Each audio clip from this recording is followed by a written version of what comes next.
এখন চলে এসেছি মুক্তি মামির দোকানে। তো দেখি এখানের মেনু কি কি। মুক্তি মামি তুমি চলো। মুক্তি মামি তোমার দোকানের আজকের মেনু কি কি আছে বলে দাও এই মাইক্রোফোনে, তাড়াতাড়ি, ফাস্ট ফাস্ট কুইক। আমাদের কাছে এত সময় নেই, আমাদেরকে আরো দোকানে যেতে হবে। হ্যাঁ, যাচ্ছে আমাদের ছোট মাইক্রোফোন। আমি এমনি বলি আচ্ছা বলি আজকে রান্না হয়েছে সবজি। দেখো দেখো এখানে দেখো। আচ্ছা। এই সবজি অলমোস্ট শেষ। আর এখানে ডিম আছে, আর এইটার মধ্যে গিলেমেটে আছে। গিলেমেটে প্রত্যেকদিন রান্না হয় আমার দোকানে।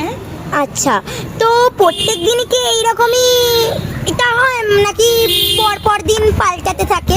না, প্রত্যেকদিন গিলেমেটে হয়, কিন্তু প্রত্যেক দিনের অন্য অন্য সব জিনিসগুলো আলাদা আলাদা থাকে। যেমন ধরো ঘুগনি হয়, কোনোদিন আলুর দম হয়,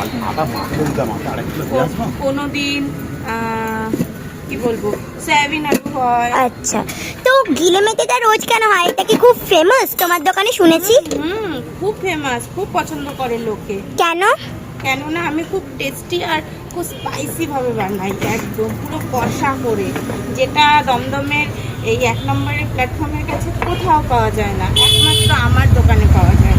আচ্ছা, তো তোমাকে এখানে লোকেরা কি পরিচয় দিয়ে বলে? সবাই আমাকে, তুমি এই যে ডাকছো আমাকে মুক্তি মামি, আচ্ছা, সবাই আমাকে মুক্তি মামি বলে।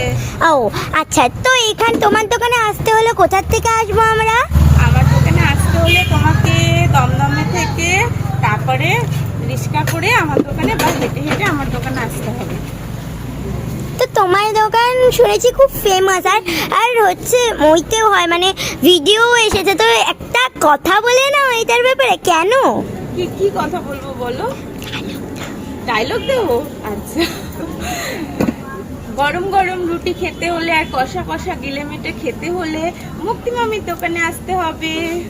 ওকে, তো রোজ দিনের মতন আমাদের এই ব্লগ এখানেই শেষ হলো।